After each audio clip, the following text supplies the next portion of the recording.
جنگل کی پریاں۔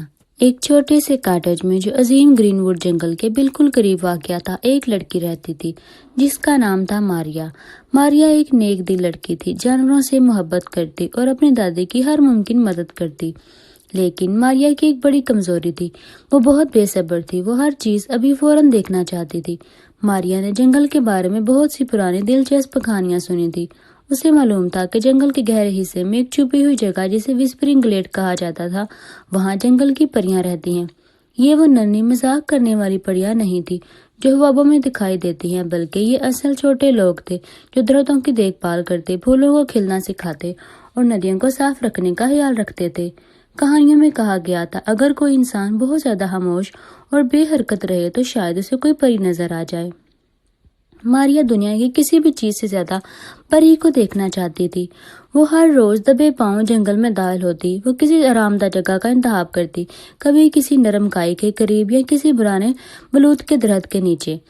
میں بالکل خاموش رہوں گی، وہ خود سے وعدہ کرتی، لیکن صرف 5 منٹ کے بعد ہی ماریا ہلنے جلنے لگتی۔ کیا میں بہت دیر سے آئی ہوں؟ وہ سوچتی، پھر وہ ایک چھوٹا سا روٹی کا ٹکڑا نکالتی اور چبانے لگتی چپ چپ کی آواز کے ساتھ۔ شاید پریوں کو روٹی پسند ہو۔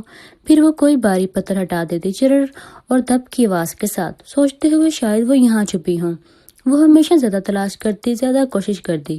نتیجہ یہ ہوتا کہ جنگل بالکل خاموش ہو جاتا، پرندے گانا بند کر دیتے، ہرن چھپ جاتے اور پریاں اپنی چھوٹی پناہ گاہوں میں واپس جا کر اسی شور مچانے والی بے صبر لڑکی پر ہنسنے لگتی۔ ایک دوپہر ماریا مایوس ہو کر جنگل سے نکلی۔ وہ پورچ کے جھولے میں بیٹھ گئی اور مٹی میں اپنے پاؤں سے لکیریں کھینچنے لگی۔ اس کی دادی ایک بڑے برتن میں سوپ ہلا رہی تھی۔ ابھی تک کوئی پری نہیں ملی ماریا؟ دادی نے مسکرا کر پوچھا۔ نہیں دادی، ماریا نے آہ بھری، یا تو وہ اصل میں نہیں ہے یا پھر مجھے ناپسند کرتی ہیں۔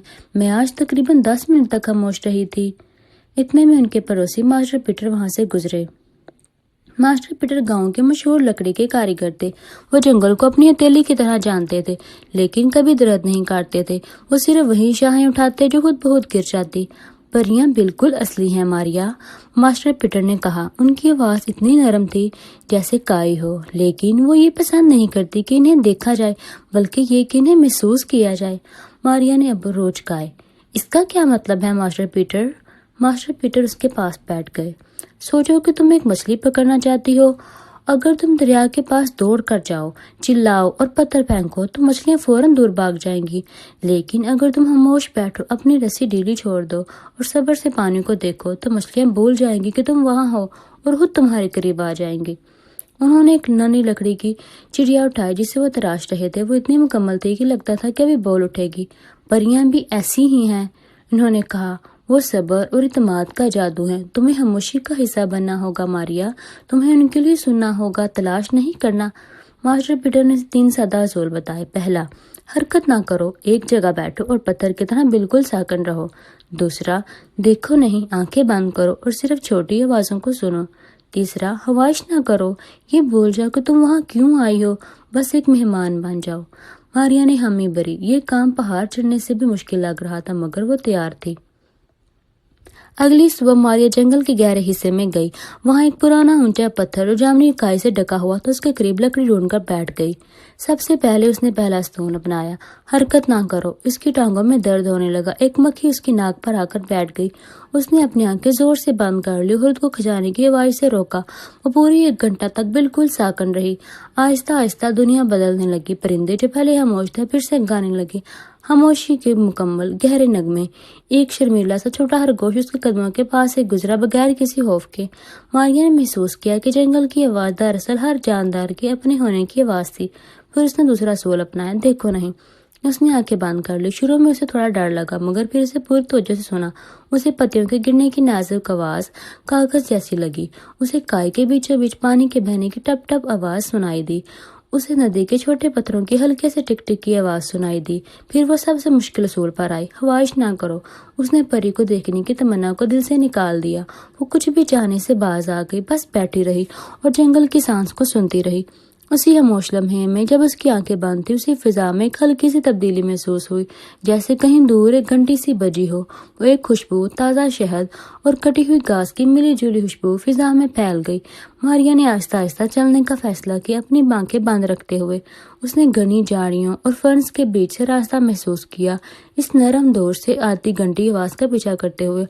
وہ نہایت احتیاط سے قدم رکھتی، جیسے کوئی بلی کے بچے کی طرح خاموشی سے چل رہا ہو۔ پھر اچانک اسے اپنے چہرے پر گرم دھوپ کا تیز احساس ہوا۔ اسی لمحے اسے سمجھ آ گئی وہ پہنچ گئی ہے۔ اس نے آہستہ آہستہ اپنی آنکھیں کھولی۔ وہ وسپرنگ گلیڈ میں تھی۔ یہ کوئی بہت بڑا مقام نہیں تھا، بلکہ ایک گول سا میدان تھا جہاں سورج کی روشنی بالکل ٹھیک زاویے سے زمین پر پڑ رہی تھی، لیکن اصل جادو اس کے اندر موجود چیزوں میں تھا۔ گھاس اتنی سبز تھی کہ یقین کرنا مشکل تھا۔ پھول ماریا کی دیکھی ہوئی تمام پھولوں سے زیادہ لمبے اور روشن تھے۔ درختوں کے ہر پتے پر اپنی ننھی سی چمک تھی، جیسے ہر ایک میں روشنی قید ہو۔ اور وہاں پریاں موجود تھی۔ وہ کسی چمکدار کپڑوں میں نہیں تھی، وہ چھوٹے مصروف لوگوں جیسی لگتی تھی، جو چھال اور پتوں کے رنگ کے کپڑے پہنے ہوئے تھی۔ وہ سب اپنے اپنے کام میں مصروف تھی۔ ایک پری جو ماریا کے انگوٹھے سے بری نہیں تھی، ایک چھوٹے سے پنکھ کے برش سے ایک لیڈی بگ پر داریاں بنا رہی تھی۔ دوسری ایک چھوٹے ایکورن کے پیالوں میں شبنم کے قطرے جمع کر رہا تھا تاکہ وہ انہیں ننھے مشروم بچوں کو پلا سکے۔ تیسری پری اس پتریلی چٹان پر کام کر رہی تھی جس کے قریب ماریا بیٹھی تھی۔ وہ اسے نرم خوش پتیوں سے چمکا رہی تھی۔ ماریا نے ایک پری کو دیکھا جو اس کے پاؤں کے قریب ایک ڈیزی کے پھول پر بیٹھی تھی۔ وہ ایک چمکدار سبز لباس پہنے ہوئے تھی۔ اس پری کا نام فلیکر تھا۔ اس کی پروں کی شفافیت جگنو کے شیشے جیسی تھی اور آنکھیں گرم شہد کے رنگ کی طرح۔ ماریا اتنی حیران تھی کہ وہ حرکت کرنا بھول گئی۔ وہ بالکل خاموش تھی، جنگل کے ساتھ سانس لیتی ہوئی۔ فلیکر نے سیدھا ماریا کی طرف دیکھا۔ وہ خوف زدہ نہیں لگ رہا تھا، بلکہ تجسس سے بھرپور۔ ہیلو خاموش لڑکی، فلیکر نے کہا۔ اس کی آواز ایک چھوٹی کامل گھنٹی کی طرح بج رہی تھی۔ ماریا نے سرگوشی کی۔ Hello flicker. ماریا نے غور سے دیکھا۔ تم آج بہت پرسکون۔ پچھلی بار جب تم آئی تھی تم درخت گرنے سے بھی زیادہ شور مچاتی تھی۔ آج کیا بدلا ہے تم میں؟ ماریا نے نرمی سے جواب دیا۔ ماسٹر پیٹر نے مجھے بتایا کہ پریوں کو دیکھنے کے لیے مجھے جنگل پر بھروسہ کرنا ہوگا۔ میں نے تمہیں ڈھونڈنے کی کوشش بند کر دی اور جنگل کو مجھے تلاش کرنے دیا۔ فلیکر مسکرایا۔ یہی سب سے بڑی سچائی ہے۔ ہم ان انسانوں سے نفرت کرتے ہیں جو ہمیں تلاش کرتے ہیں کیونکہ وہ ہمارا جادو چھیننا چاہتے ہیں، لیکن ہم ان سے محبت کرتے ہیں جو انتظار کرتے ہیں کیونکہ وہ ہماری خاموشی کو سمجھنا چاہتے ہیں۔ ماریا نے پورا دن اس گلیڈ میں گزارا۔ اس نے دیکھا پریوں کا کام کتنا مشکل تھا۔ انہیں ایک بڑی پریشانی کا سامنا تھا۔ وہ بیل جو بڑے بلود کے درخت کے تنے کے نیچے پانی لے جاتی تھی بری طرح الجھی ہوئی تھی۔ پانی کا راستہ بند تھا اور ننھے مشروم مر جانے لگے تھے۔ پریاں بہت چھوٹی تھی اور بیل موٹی اور سخت۔ ہم اسے ٹھیک نہیں کر سکتے، فلیکر نے افسوس سے کہا۔ ہمارے پاس اتنی طاقت نہیں کہ اس گرہ کو کھول سکے۔ اگر پانی نہ ملا تو یہ گلیڈ مرجھا جائے گی۔ ماریا جو بندرگاہ پر رسیاں اور گرے سلجھانے کی ماہر تھی، قریب جا کر غور سے دیکھنے لگی۔ گریں پیچیدہ تھی لیکن اس نے دیکھا بغیر زور لگائے وہ دھیرے دھیرے سلجھا سکتی تھی۔ میں یہ ٹھیک کر سکتی ہوں، ماریا نے کہا۔ میرے ہاتھ تم سے بڑے اور مضبوط ہیں مگر میں نرمی سے کام لوں گی، وعدہ کرتی ہوں۔ فلیکر کچھ گھبرا گیا۔ ایک انسان ہمارا جادو چھوئے، یہ تو منع ہے۔ ماریا نے فلیکر کی شہد رنگ آنکھوں میں دیکھا۔ اس نے دونوں ہاتھ آہستگی سے کھولے، ہتھیلیاں اوپر کی۔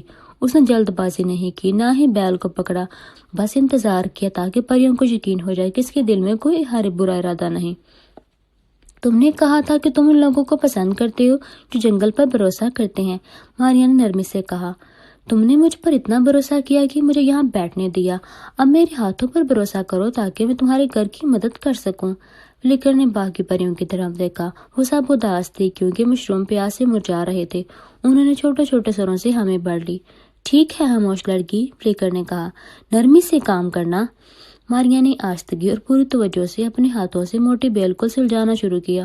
اس نے کوئی زور نہیں لگایا، کچھ توڑا نہیں، وہ صرف صحیح گروں کو پہچان کر انہیں آہستہ آہستہ کھولتی گئی۔ آخر میں ایک نرم سی پچکچ کی آواز آئی اور بیل سیدھی ہو گئی۔ پانی تیزی سے درخت کے تنے سے نیچے بہنے لگا۔ ننھے مشروم خوشی سے پانی پینے لگے۔ پورا گلیڈ جیسے نئے نور میں نہا گیا۔ پریوں نے ننھی ننھی گھنٹی جیسی آواز میں خوشی منائی۔ فلیکر اٹھ کر ماریا کے کان کے قریب آیا۔ تم نے ہمارے گلیڈ کو بچا لیا، اس نے کہا۔ تم نے اپنی طاقت کو نرمی سے استعمال کیا۔ تم وہ انسان ہو جس کی ہم دعا کرتے ہیں۔ فلیکر نے ماریا کو ایک چھوٹی طے شدہ چیز دی۔ یہ ایک بیج تھا، مکمل چمکدار بیج جسے سنہری گور گردی کے شیشے کے ہول میں باندھ کر رکھا ہو۔ یہ سیڈ آف کوائٹ سائٹ ہے، فلیکر نے سمجھایا، اسے اپنے دروازے کے پاس لگانا۔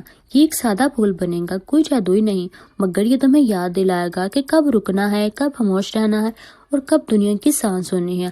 آنکھوں سے دنیا کو دیکھو مگر کانوں سے اس کے دل کو سنو۔ ماریا نے فلیکر اور تمام پریوں کا شکریہ ادا کیا۔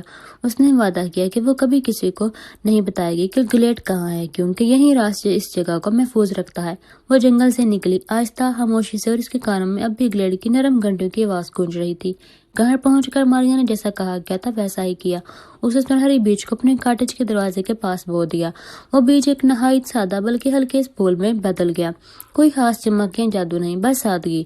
لیکن جب بھی ماریا اس پھول کو دیکھتی وہ رک جاتی، وہ خود کو یاد دلاتی کہ خاموش رہنا ہے، سننا ہے۔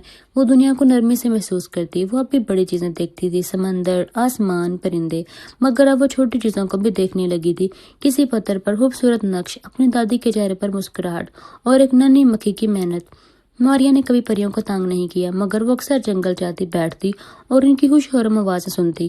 اسے سمجھ آ گیا تھا کہ سب سے بڑا جادو اس چیز میں نہیں جو تم پاتے ہو، بلکہ اس طرح میں ہے جس طرح تم تلاش کرتے ہو۔ جنگل کی پریوں کی کہانی ہمیں ایک سادہ سبق سکھاتی ہے۔ جادو چھپتا نہیں کیونکہ وہ ڈرتا ہے، بلکہ اس لیے کہ وہ خاموش ہے۔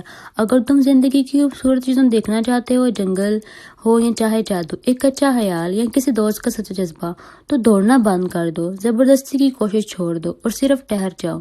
زندگی کی بہترین چیزیں اس وقت آتی ہیں جب تم تلاش کرنا چھوڑ کر سننا شروع کرتے ہو۔ اگر آپ کو میری کہانی اچھی لگی ہو تو ویڈیو کو لائک کر دیں اور چینل کو سبسکرائب کر دیں۔ شکریہ۔